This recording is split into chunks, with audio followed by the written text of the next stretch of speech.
Hello, Year 5. I hope that all of you are healthy and safe. Today we are going to complete our topic, Light and Shadow, and we will cover from page 7 to page 10 in your study note. Let's start and please concentrate. Last time we talked about how light can spread and fill a whole room. We knew that light travels in the form of rays, and these light rays cannot bend around objects.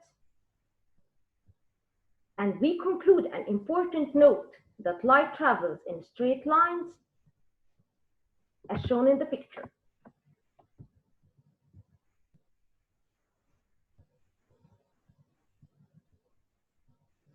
We also discussed the reflecting light rays, and we know that any light ray coming from a light source is called incident ray. And the light ray bouncing off the mirror is called reflected ray. And we said that if we divided the mirror into two equal parts, we will find out that the angle between the incident ray and the normal is called angle of incidence.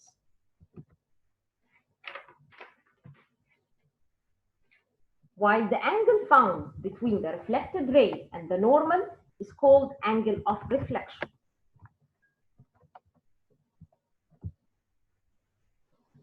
And by these definitions, we clarified the law of reflection, which states that angle of incidence must be equal to angle of reflection.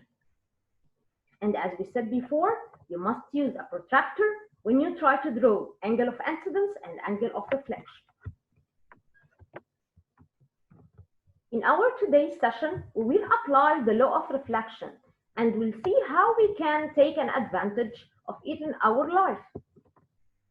So we are going to talk about the periscope. What is the periscope? Periscope is an equipment or a device used by submarines to see above the water level. As shown in the picture, the periscope is a long tube with a pair of flat mirrors to allow you to see around objects easily. The plane mirrors are fixed at an angle of exactly 45 degrees, and these mirrors are parallel to each other.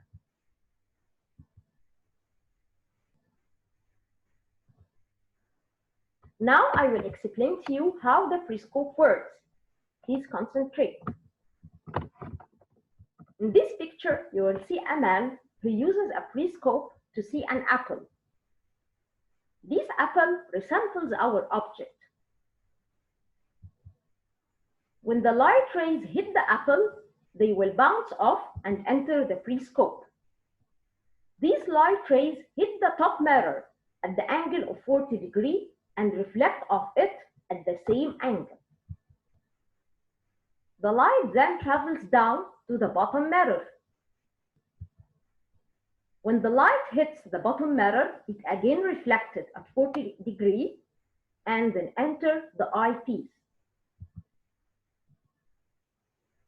By this way, the man will see the desired object easily.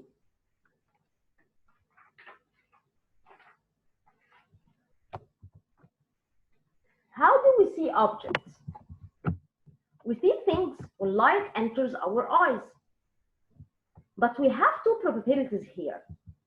The first probability that light may come directly from the source of light to our eyes.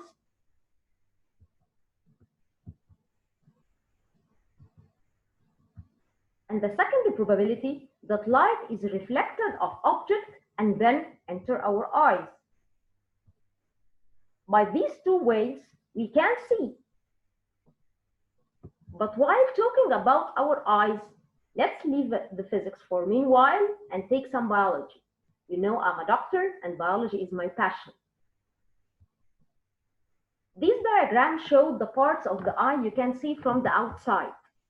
Let's know what are these parts and how they are going to work together to help you see.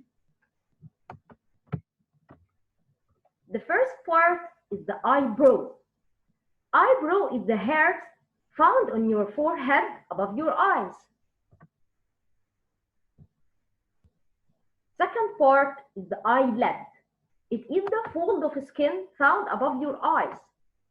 It helps in closing your eyes while sleeping. Imagine how we could have a perfect sleep without our eyelids. No way. The third part is the tear duct. Tear duct is an opening through which tears flow onto the eye. Do you know that tears are very important? Not only to express your feeling by crying out, but they mainly keep your eyes moist and fresh. The fourth part is the eyelashes. Eyelashes are the hairs found on the eyelid.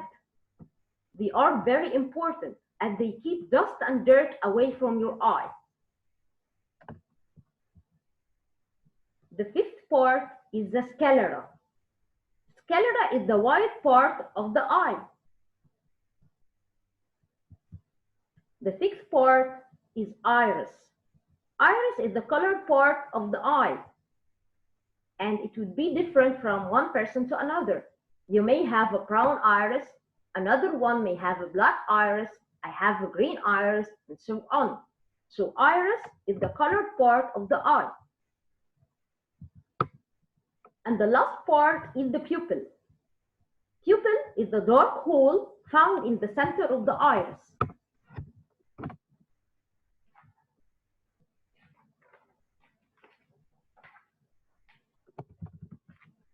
How your eyes work.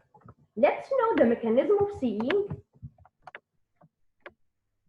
We have here a diagram of the inner parts of the eye. These diagrams show what happens when light reflected from an object and enters your eye. As shown in front of you, there is a leaf, which resembles the object. At first, light rays reflected by the leaf will pass through a transparent layer that covers the eye, which is known as cornea, then pass by the pupil, and then to the lens. The main function of the lens is to focus the light rays, like the camera, onto the retina, which is found at the back of the eye. The retina contains millions of light-sensitive cells. These sensitive cells change light rays into nervous signals, so your brain can recognize them. These nervous signals will travel along the optic nerve to the brain. Now the brain will automatically recognize the image received, and then we can see the object. Do you imagine that this process just takes a few seconds to be done?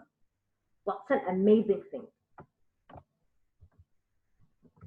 I'm going to explain the process by which your eye works one more time.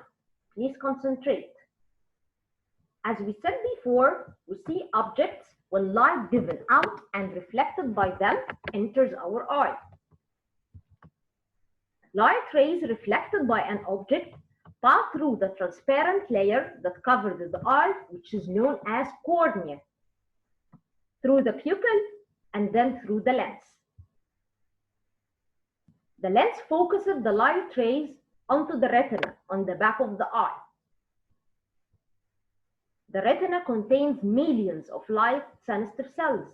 These cells change light into signals.